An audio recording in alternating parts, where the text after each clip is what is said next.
दावेदारों में उत्साह है। आपने भी देखा होगा, लगातार एक एक वार्ड से 10-10 दावेदारियां आ रही है।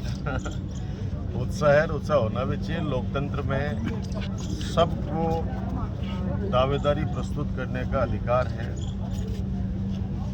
यही खूबसूरत लोकतंत्र की अच्छी परंपरा है, या मैं यूँ कहूँगा कि लोकतंत्र की सबसे स्वस्थ और खूबसूरत परंपरा है।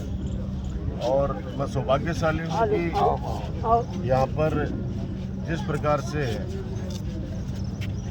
सब में युवाओं में जोश है, हर उम्र के लोगों में। माता बहनें भी आपने देखा कितनी संख्या में यहाँ पे आई हैं, उम्मीदवारी जता रही हैं।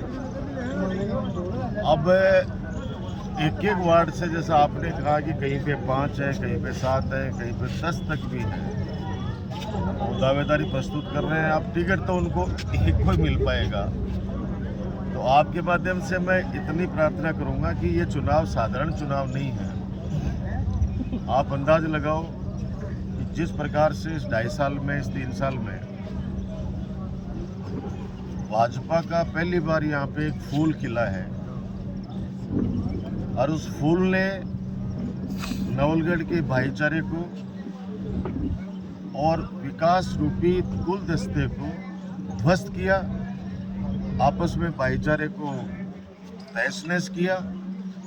और आज आप देखिए कि 3 साल में ही नवलगढ़ की जनता तंग आ चुकी है, और वो टिकट के लिए इंतजार कर रहे हैं कि कब कांग्रेस के यहाँ से पतंग कटे और हम लूटे। और जो लोग कांग्रेस से भी टिकट मांग रहे हैं, उनके भी घरों के अंदर जिस प्रकार से फ़ोन करवा रहे हैं, उदाहरण के तौर पे अगर कोई सरकारी कर्मचारी है या कोई काम धंधे से बेचारा छोटा मोटा व्यापारी है, उनको सबको धमका रहे हैं कि वीडियो देख देख के कि आप वहाँ क्यों गए। तो मैं कहना चाहता हूँ, किसी से डरने की आवश्यकता आप लोगों को नहीं है। मेरी नवलगढ़ की जनता ये चाहती है, ये चारों नगर पालिकाएँ कांग्रेस पार्टी की बने, आपके डॉक्टर राजकुमार की बने। तो हर मतभेद भुलाकर, मतभेद होते भी हैं आपस में, जैसे 5 बच्चे टिकट मांग रहे हैं, उनमें से एक को टिकट मिलेगी, तो कृपया करके वो 4 लोग एक बार मेरे तरफ देखते हुए, मेरी सेवा की तरफ देखते हुए, और वो लोग सेक्रीफाइस करें और एक ही कैंडिडेट को, जब कांग्रेस का सिंबल आए, उसको मदद करें, साथ दें, ताकि हम लोग बोर्ड बना सकें।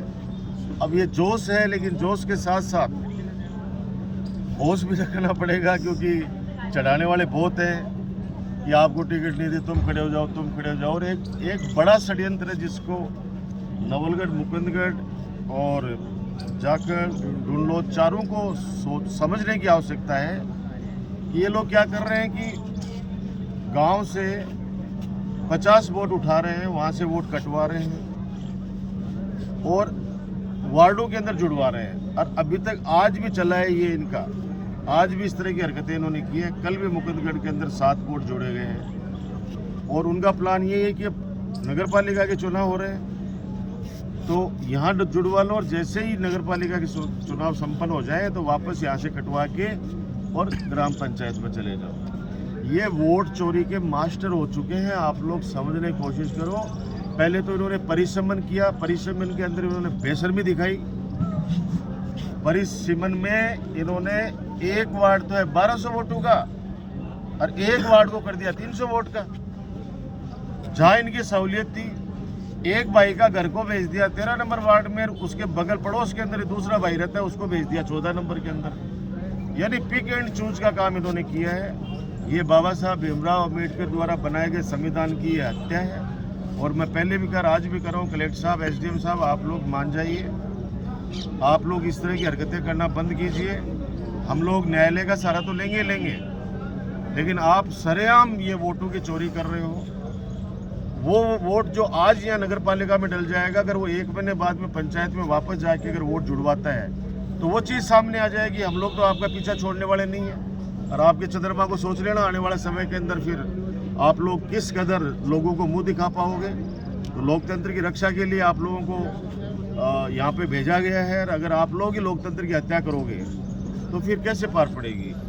तो ये षड्यंत्र जिस प्रकार का रच रहे हैं, आप लोग प्लीज़ इस चीज़ को समझें। और मैं सभी मेरे कार्यकर्ताओं से कहना चाहता हूं कि आज मैं सबसे मिला हूं, 1 to 1 मिला हूं, वार्डवासियों के साथ जिस जोश के साथ, ढोल धमाके के साथ आज यहाँ पे आए हैं 36 कौम के लोग, उनके माध्यम से सबसे बातचीत की है। पिछले 5-6 घंटे से ये चल रहा है। रात को भी आपने देखा होगा कि 3 बजे तक आज रात को भी ये चल रहा था। तो अभी जाखल हमारी मीटिंग है 6:30 से 8:30 तक, वहाँ भी वही है। कल मुकुंदगढ़ और ढुल्लोद है। बस फाइनल हम लोग टेस्ट दे रहे हैं। और कृपया करके यार आप लोग मेरी तरफ देखते हुए कोई बगावती रास्ता नहीं अपनाएं, क्योंकि लोग तो चाहते हैं कि आपस के अंदर ये लोग टूट हो जाए तो बोर्ड वापस उनका बन जाए। लेकिन ये बात ध्यान रखना कि 3 साल में जो उसे तानाशाही, दादागिरी और जो भ्रष्टाचार का एक मुहिम छेड़, मतलब भ्रष्टाचार ही भ्रष्टाचार कर रहा है चारों तरफ। अगर ये चीज़ों में भी कामयाब हो गया तो फिर आप 2 साल तक आपको सुनेगा नहीं। वो ऊपर मुँह देख के बात करेगा, वो कभी भी झुकने वाला नहीं है। आपको पता है किस तरह से वो एरोगेंट है, कैसी एरोगेंसी वो रखता है। तो आप लोग सब लोग साथ दीजिए हमारे काम को, हमारी सेवा को। ये आप लोगों के माध्यम से मैं निवेदन करता हूँ। सर, जो जोश और जुनून देखने को मिलता है अक्सर जीत पर देखने को मिलता है, यहाँ तो दावेदारों 100% जीतेंगे। नहीं, आज ही जीत जश्न मनाया इन्होंने तो 100% जीतेंगे। बशर्ते सब लोग एक रहे, क्योंकि इनमें कोशिश करेंगे कि ये लोग के चुनाव में एक जगह 2-2, 3-3 लड़ लें। लेकिन मुझे पूरी उम्मीद है कि मैंने कहा ना कि टिकट मांगने का सबको अधिकार है, टिकट मांगने का सबको अधिकार है। लेकिन जब सिंबल किसी एक व्यक्ति को मिल जाए, मैंने सबसे वादा लिया है, ये सब लोगों से वादा लिया है कि टिकट अगर आप लोगों में से एक को मिल गया तो फिर बोले भाई साहब साथ रहेंगे। तो मुझे उम्मीद है कि वो मेरी भावनाओं का ख्याल रखेंगे।